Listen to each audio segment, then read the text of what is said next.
much. So I'm a PhD student at the University of Bourgogne-Franche-Comté, France, and I'm working about landscape and settlement evolution during medieval and early modern period in two mountain areas located in the east of France.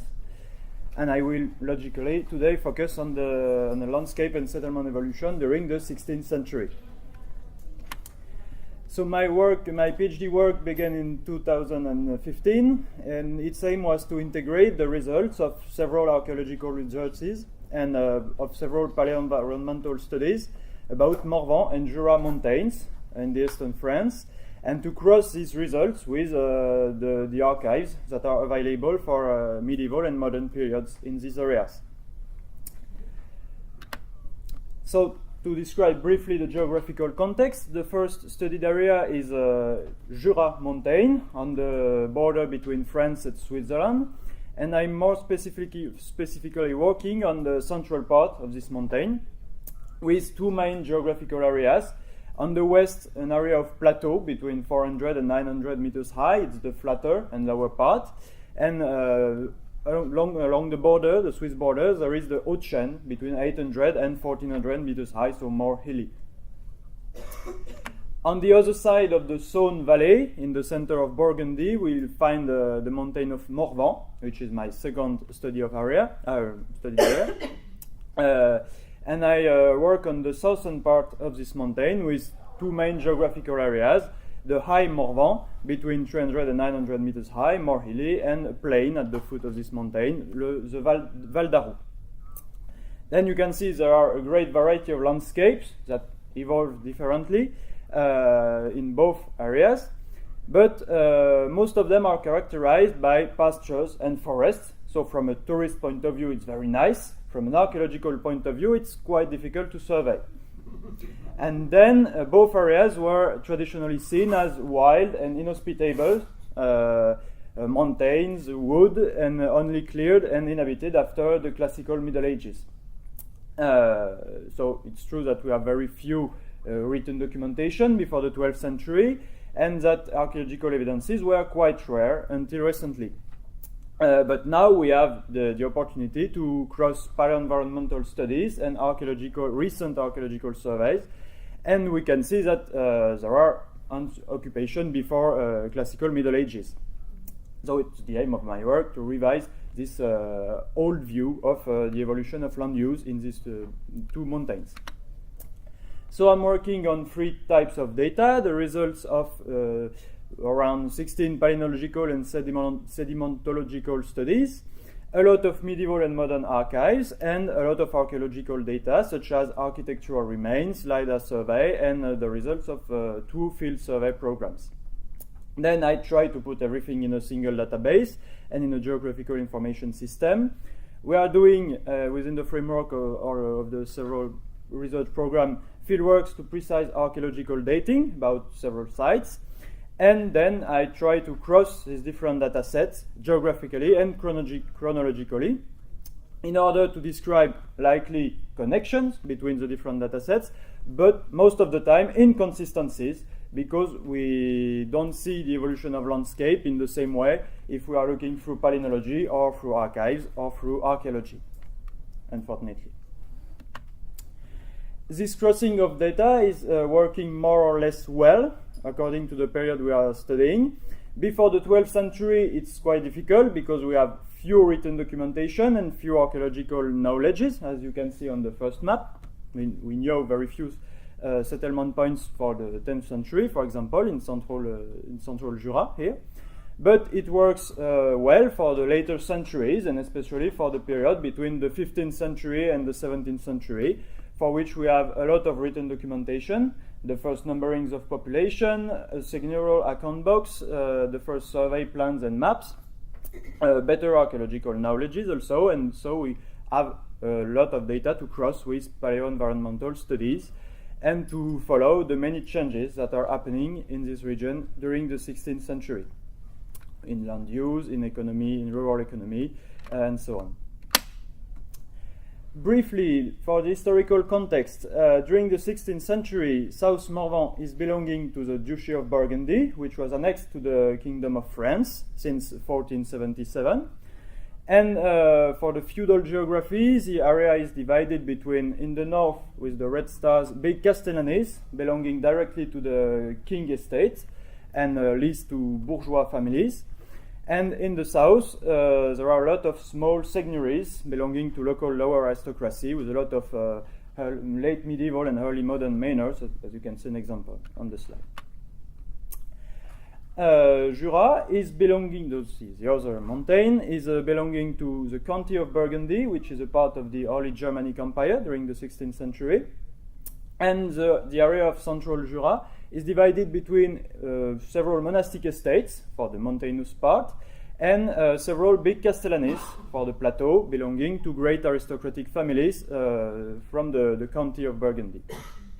Then, in both mountain areas, we have to notice the increasing role of bourgeoisie from the surrounding town, investing in those mountain areas for the whole 16th century.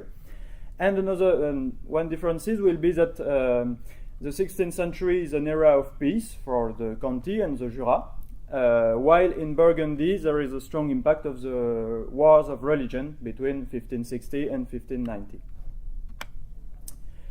Then the first phenomenon that we wanted to highlight for the 16th century in those two mountains areas is the beginning of specialization into pastoralism and forestry.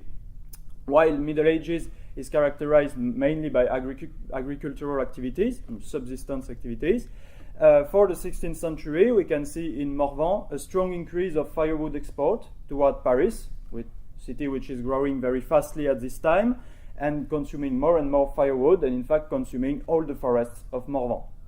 And this firewood export will be done thanks to the development of log driving on the rivers in northern Morvan. And also we have at the end of this century a lot of seigneurial investments into cattle breeding, with in Morvan the development of a new type of livestock lease, fostering a local cattle trade. The same phenomenon is visible in Jura, with the development of cattle breeding, transhumance between actual Switzerland and actual French Jura, and the opening of numerous mountain pastures for summer grazing. We'll also see more generally the development of cheese-making activities and the creation of a lot of fairs and markets linked to local cattle trade. Then we have to notice that these specialties lasted until nowadays, because still today forestry is the main activity in economical life of Morvan, and still today Jura is well known for cheese. Excuse me, I'm French, I'm talking about cheese, logically.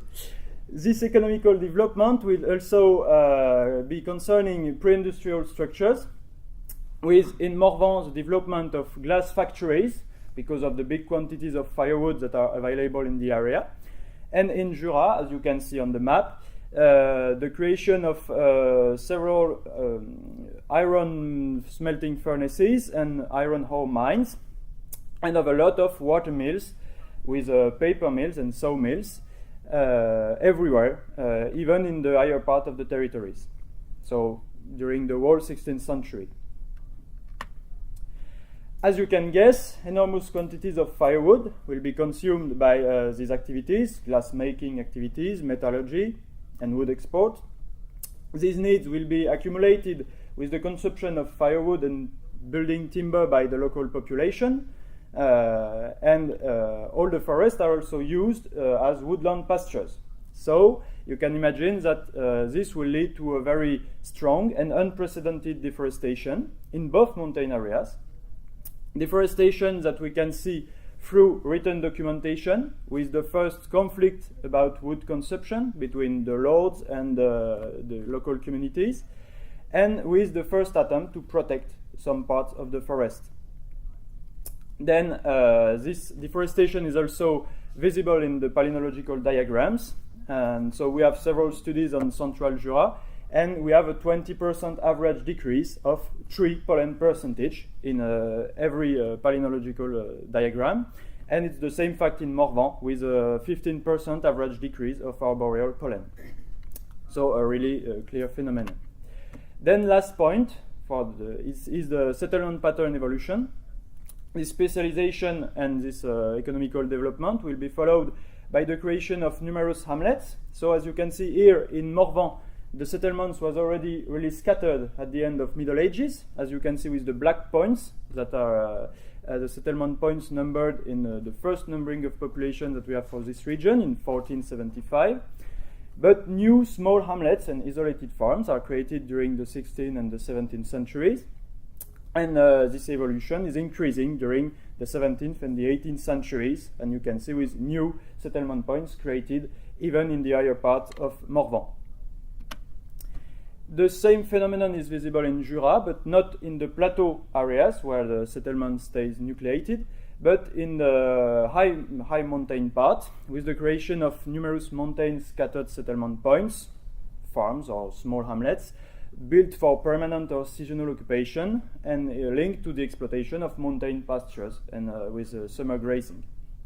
So these mountain settlement points have left a lot of archaeological remains since they were deserted between the 17th and the 19th centuries.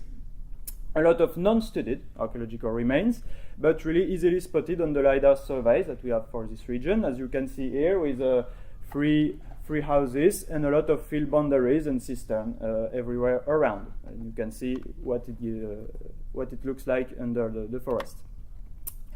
Another example of these modern hamlets that we excavated during last spring. So it's the site of La Beuffarde, who you can see on the LiDAR survey ancient pathway, quarries, dry stone field boundaries, and the remains of a few houses, in which we have done 3 test pits that revealed the bases of the wall of 2 or 3 houses dated from the 16th to 17th century, thanks to the ceramics, few coins, and little tools that we found inside. Then, as brief conclusion, as we can see, for Jura and Morvan, the 16th century marks the beginning of a specialisation into pastoralism, forestry, and glassmaking and metallurgical industries. This will lead to a strong deforestation, and unprecedented deforestation, with the clearing of the mountain forests and the extension of a very scattered settlements, which is typical from this period in France. This phenomenon will left a lot of archaeological remains of modern mountain settlement, of pre-industrial structures, like mills, like furnaces, which are still non-studied today. So we'd like to end by highlighting the lack of archaeological researches, not only on mountain areas in eastern France, but also especially on early modern period. So there are still a lot of archaeological sites that needs to be studied in a beautiful landscape. Thank you for your attention.